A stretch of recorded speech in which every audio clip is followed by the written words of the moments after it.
안녕하세요. 경제학 장박사입니다. 오늘 미시경제학 강의에 오신 여러분 모두 환영합니다. 혹시 중고차 사려다가 이거 뭔가 속은 거 아닌가? 하는 찝찝한 기분 느껴보신 적 있으세요?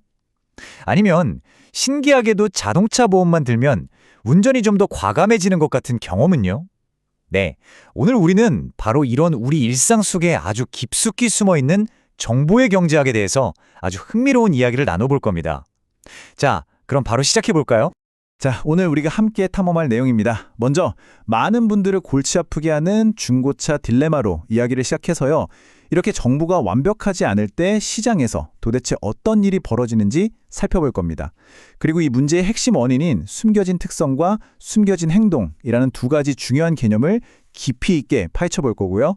마지막으로 오늘 배운 내용의 핵심만 딱딱 짚어서 깔끔하게 정리해 드리겠습니다. 자, 첫 번째 주제, 바로 중고차 딜레마입니다. 여기 계신 분들 중에 중고차 한번 사보려고 막 발품 팔아본 경험 있으신가요? 아마 가장 큰 고민은 이거였을 거예요. 이 차 진짜 믿어도 되나?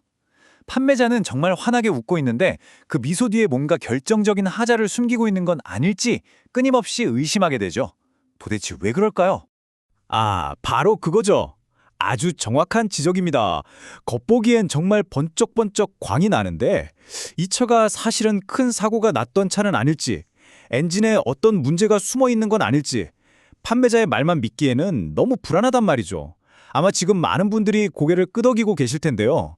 이게 바로 정보가 불완전할 때 우리가 겪는 아주 대표적인 어려움입니다. 네, 바로 이겁니다. 이 문제의 진짜 원인은요, 자동차의 성능이나 디자인이 아니에요. 핵심은 바로 판매자와 구매자 사이에 놓인 아주 거대한 정보의 벽입니다. 판매자는 그 벽 너머에서 자동차의 모든 것을 훤히 꿰뚫어 보고 있는데 구매자는 이 벽에 가려서 보이는 게 거의 없는 상황인 거죠. 바로 이 지점에서 모든 비극이 시작됩니다. 사실 아주 고전적인 경제학 교과서 속 시장은요, 너무나 평화로웠습니다.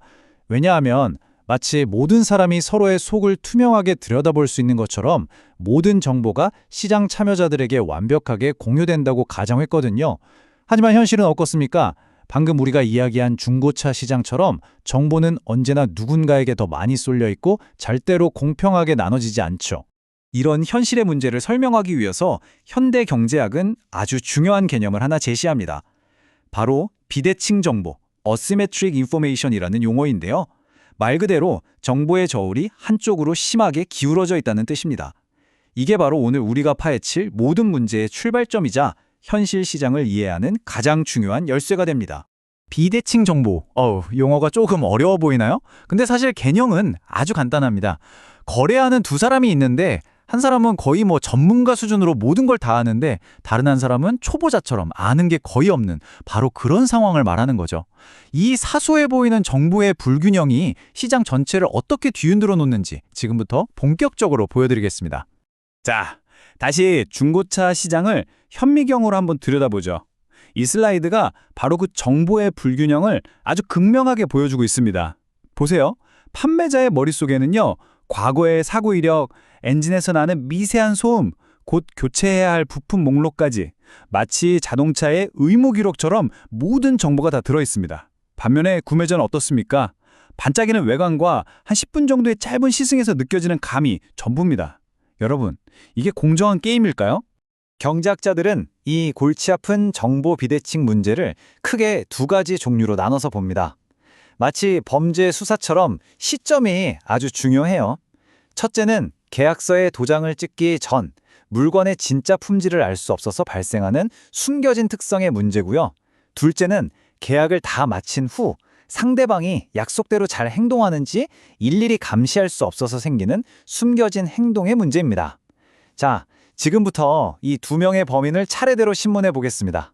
먼저 첫 번째 용의자, 숨겨진 특성이 벌이는 사건 현장으로 가보겠습니다. 바로 그 악명 높은 개살구 시장, 영어로는 레몬 시장, 마켓풀 레몬스 이론입니다. 이름은 참 상큼한데 이 시장이 만들어내는 결과는 아주 씁쓸하기 짝이 없습니다. 대체 왜 이런 이름이 붙었을까요?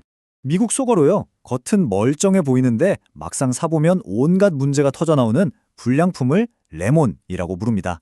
집을 짜보기 전까지는 이게 신선한 건지 썩은 건지 알 수 없는 레몬의 특성에서 유래한 말이죠. 우리말로 하면 빛 좋은 게살구랑 아주 똑같은 의미입니다. 자, 이렇게 진짜 좋은 물건과 이런 게살구가 막 뒤섞여 있는 시장에서는 과연 어떤 일이 벌어질까요? 자, 이 시장이 어떻게 망가져가는지 그 시나리오를 단계별로 한번 따라가 보죠. 시장에 진짜 가치가 1,000만 원인 좋은 차, 참살구와 500만 원짜리 나쁜 차, 게살구가 딱 반반씩 있다고 해봅시다. 구매자는 어떤 게 좋은 차인지 모르니까 에이, 잘못하면 속을 수도 있으니 딱 중간 가격인 750만 원만 내야겠다 라고 합리적으로 생각합니다. 자, 바로 여기서 문제가 터집니다. 좋은 차를 팔려던 판매자 입장에선 어떻겠어요? 아니, 내 1,000만 원짜리 명품 차를 750에 달라고? 어림도 없지 하면서 시장을 그냥 떠나버립니다. 그럼 어떻게 될까요? 맞습니다. 시장에는 500만 원짜리 게살구들만 남게 되고요.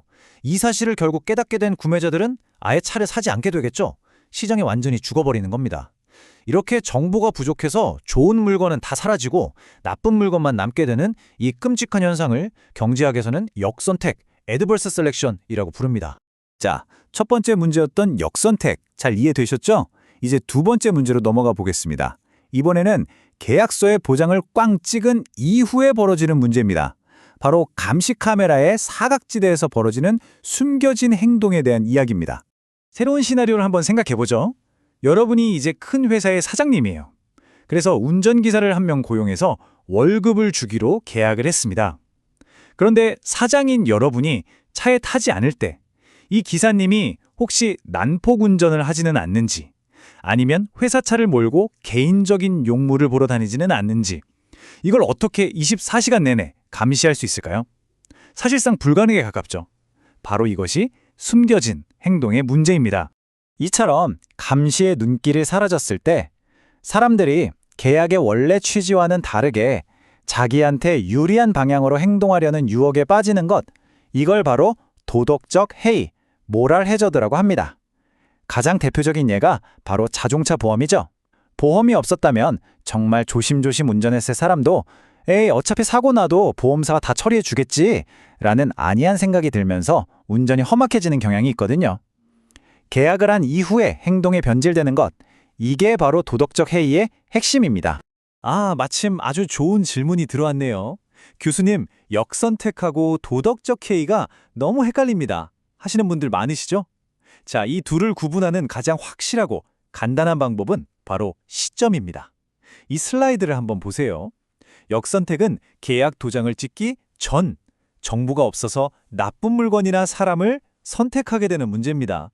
반면에 도덕적 해이는 계약을 맺은 후 감시가 어렵기 때문에 상대방의 행동이 변질되는 문제죠.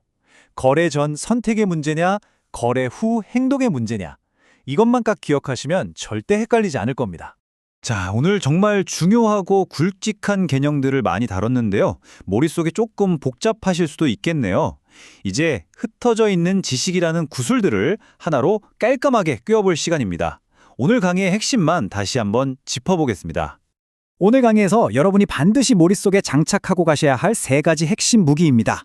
첫째, 우리가 사는 현실의 시장은 결코 평화롭지 않다. 정보는 언제나 한쪽으로 기운 비대칭 정보의 전쟁터라는 것. 둘째, 이 때문에 거래 전에는 좋은 물건은 사라지고 게살구만 남는 역선택이라는 무서운 함정에 빠질 수 있다는 것. 그리고 셋째, 거래 후에는 감시가 소홀한 틈을 타 약속과 다른 행동을 하는 도덕적 해이라는 저격수가 숨어 있다는 것입니다. 이 3가지 개념만 제대로 이해한다면 세상을 보는 여러분의 눈이 완전히 달라질 겁니다. 자, 오늘 강의는 여기까지입니다. 마지막으로 여러분께 생각할 거리를 하나 던져드리면서 마무리하겠습니다. 우리가 매일같이 쓰는 배달 앱의 그 별점, 중고거래 앱의 매너 원도, 온라인 쇼핑몰에 달린 수많은 후기들을 한번 떠올려 보세요. 과연 이런 장치들이 오늘 우리가 배운 역선택과 도덕적 해이라는 이 거대한 괴물들과 어떻게 싸우고 있을까요? 그리고 그 싸움은 과연 성공적이라고 할 수 있을까요? 다음 시간까지 이 질문에 대한 여러분만의 답을 한번 찾아보시기 바랍니다. 모두 수고 많으셨습니다.